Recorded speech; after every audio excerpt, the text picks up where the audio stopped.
This is my new friend for the whole of winter because this week, the level of cold that we're experiencing. But wow, yo, guys, what's happening? Yo, that time the sun is out. Okay, anyway.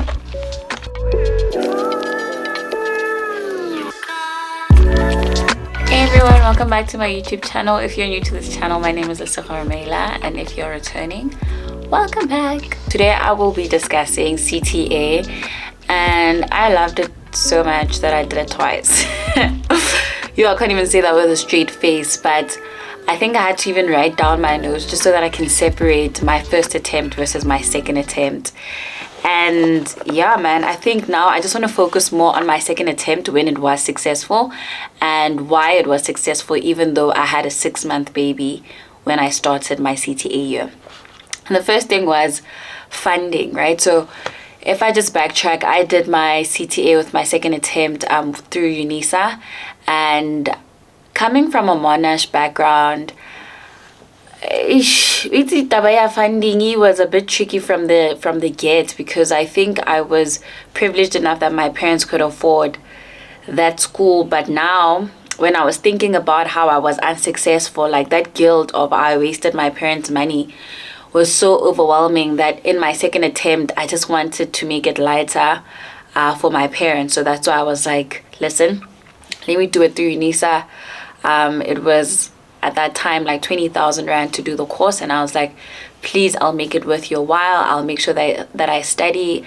And granted, guys, I had a baby, but I just didn't think of that. I just knew the guilt that I felt when I wasn't successful and how I felt like I wasted my parents' money. So I didn't want to chance it. So for you, funding might be something that you might look into, getting a bursary or a sponsor, or even your parents can actually pay for you. But CTA is quite pricey, and the more you don't pass it, the more pricey it gets, so you just want to make sure that you are doing it correctly the first time around. So one thing that you should always think about or consider is the funding that you may need. Now, the other thing that comes with funding is obviously UNISA on its own, right? They give you like the learning material, but it's only like the tutorial books and a few slides that they give you. But UNISA in general is like a facilitator, if that makes sense. So the classes were also not that helpful. I don't even remember joining a class that was like from UNISA, to be honest. I knew there were support schools, and I didn't know which ones were going to be like the best support schools for me. So I joined the infamous CTA group on Facebook, and I loved it, guys. I used to chuckle so much. I think my success also with my second attempt was because of seeing everybody's testimony on that Facebook group, and also people's story and the test and whatnot. But that community made me feel like I could do this thing, and that's the first point of reference that I went through when I wanted to know what support school I should be using. And at that time, there were so many. I think there were 4 or 5, but at the top of my head, I know there was CA Campus, there was Edge, there was, is it Tip Top? I don't know. I've been struggling with this name. I can't even get it right. But there's another one. There was Endunamo, and there were like smaller nyana ones. But like for me, what I did is I tried to read from the group, and I went through multiple messages trying to see what the student testimonials were, because the people that have gone through CTA, guys, are the people that know what they're talking about. So I had to make sure that it wasn't the support school that was selling themselves to me, because everybody's going to sell themselves amazing, but somebody that has been through something gives you more insight. So they were like, no, CA Campus is amazing in auditing. You have to do auditing with CA Campus. And I remember Edge, it was financial reporting. Oh my gosh, they're amazing in groups. And then I think the tip top one was management accounting. There's this amazing man there that knows. So I spoke to my parents, and I tried to double and dabble in all support schools. So I was enrolled in 3 support schools for different subjects. But to be honest with you, it was a bit of a letdown when, for example, if you are experiencing something, right, you have your own journey, you have your own ways of learning, and the other support schools for me weren't working. So I felt like halfway through the year, I was doubting my choices. Now I wanted to say, ish, maybe I should have gone with only one support school, because I really now enjoyed this one unit that we were presenting, and I felt like, what if the other work is better? Like, I started doubting. So make sure that you collect enough information. And if you don't want to be like me and waste money at the first go, try enrolling in at least like one support school, and then see how like the first month or two go, and then jump ship if it's not necessary. But I think, yeah, man, I was doubting my choice because I was enrolled in so many, and at some stage I resonated well with the one. So make sure that you do your research with regards to that. The other thing was that UNISA's material also arrived so late. So thank God for support schools, right? Because I know sometimes UNISA has like an issue with delivering books on time. Guys, I kid you not. My tutorial books, the ones that we actually supposed to use to practice, that is your syllabus. That is your work, arrived a week before I wrote my final exams. I wish I was joking, but I could have laughed. It was literally the week before my final CTA exams, those books came. And throughout the year, guys, I went to the post office and I kept checking. Like, I was like trying to not cry, like during June exams and even October. Like, I was just broken because I was like, where are these books? Why are they not arriving? And that resulted me in having to print so much work, because they did like on a weekly basis. If you had a tutorial, they would just release that on its own. But something with CTA is, because you're doing it by yourself, your pace might be different, right? So for me, I felt like I was getting through the work and I wanted to do more, but I couldn't because I didn't have the other books. But support school came to my rescue, and they have their own tutorials, they have their own lecture materials. So I really enjoyed that. Even though UNISA fell short with those books, wait, I'm still scattered, I'm still hurt, I'm still not fine, but I forgive them because I passed. If I didn't pass, it would be a different story. But my support school came through for me, and I was able to like practice and have the tutorial work that I needed to do throughout the year, just to give me that practice, because CTA is all about practice. It's no longer about like cramming and whatnot. And I'm going to like later on in the video just talk about what I used to pass, right? So that support school helped me with that. The other thing was, because UNISA, you're doing it by yourself, you kind of need a schedule. You no longer rely on a lecturer telling you need to work at this time. People studying CTA through UNISA are working. I was a mother. Some people have got families. Like, it's a lot going on outside work. So it's amazing that UNISA caters for those individuals. But at the same time, that meant that your discipline had to be on another level.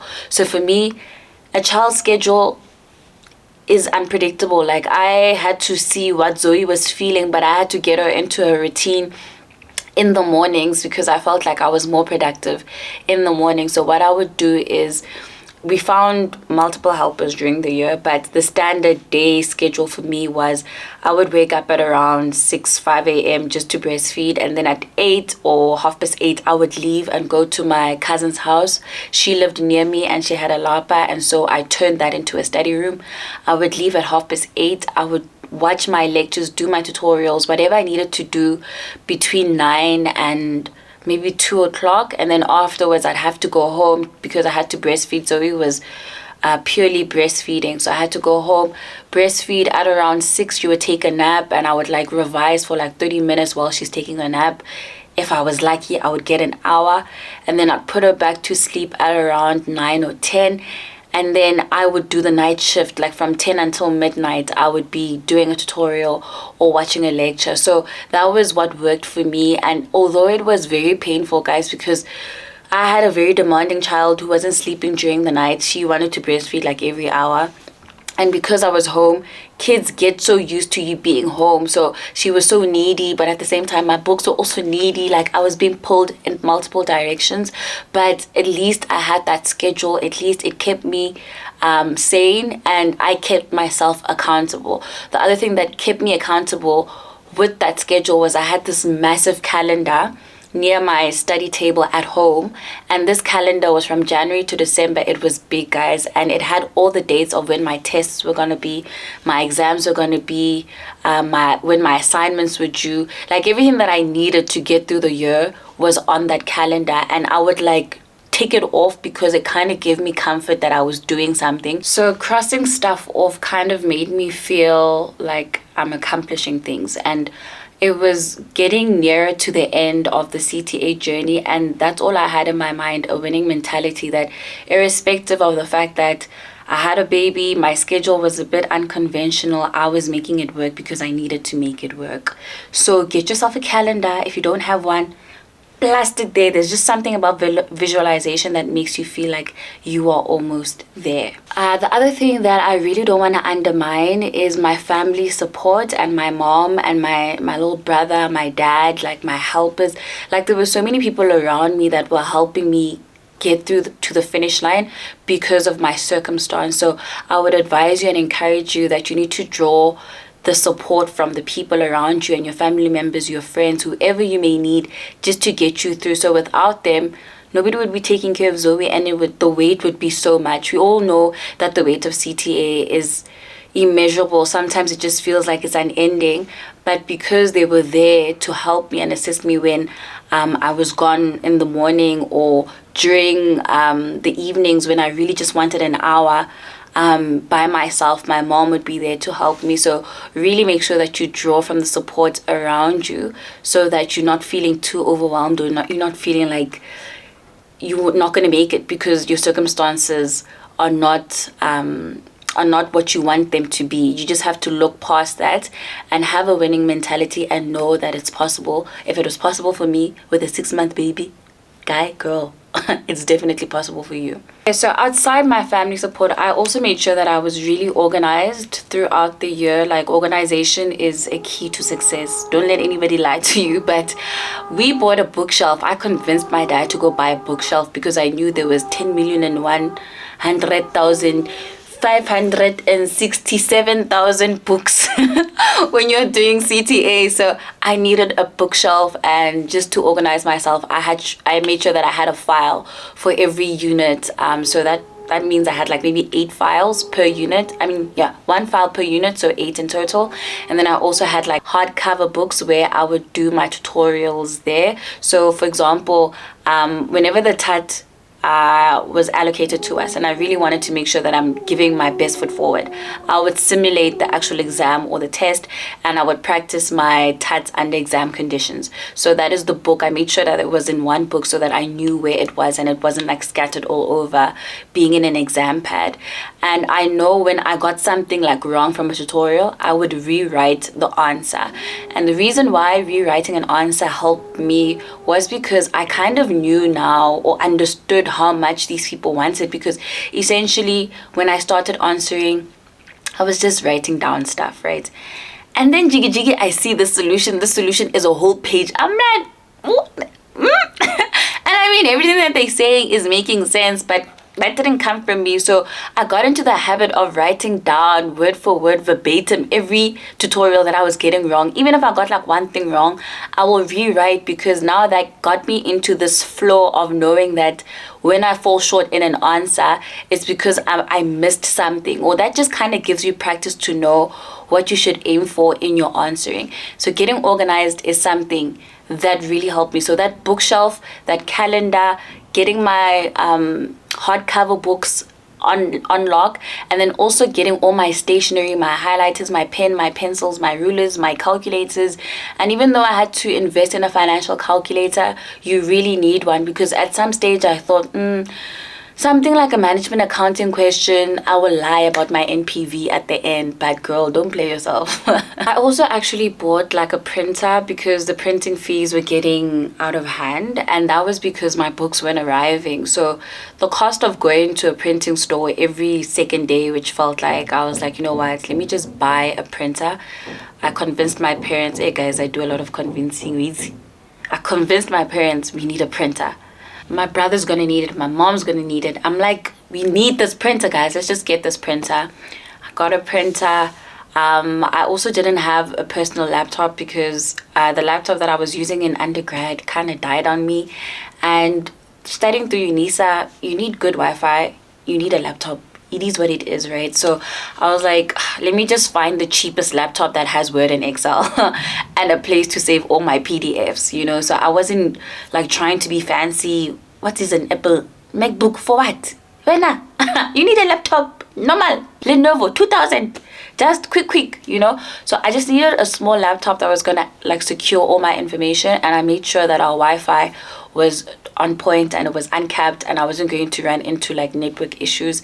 But those are the things with doing distant learning, is making sure that your connectivity is on point, but also making sure that you have the self-discipline to also do the work, because nobody is checking up on you.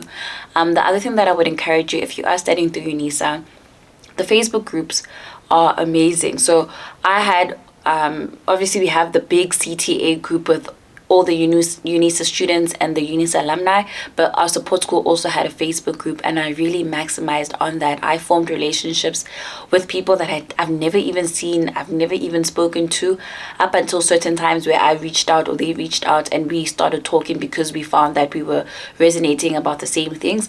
But making sure that you have a community, it's no longer like you're in a classroom or you have your peer that you can ask that's next to you. It's also taking in the effort and trying to see, how do I stay connected, and how do I also reach out when I am suffering or when I am struggling, because your problems might be somebody else's problem, but because you're not in the same space, you feel like it's yours and yours alone. But the more you interact in your support groups and the UNISA CTA group, the better.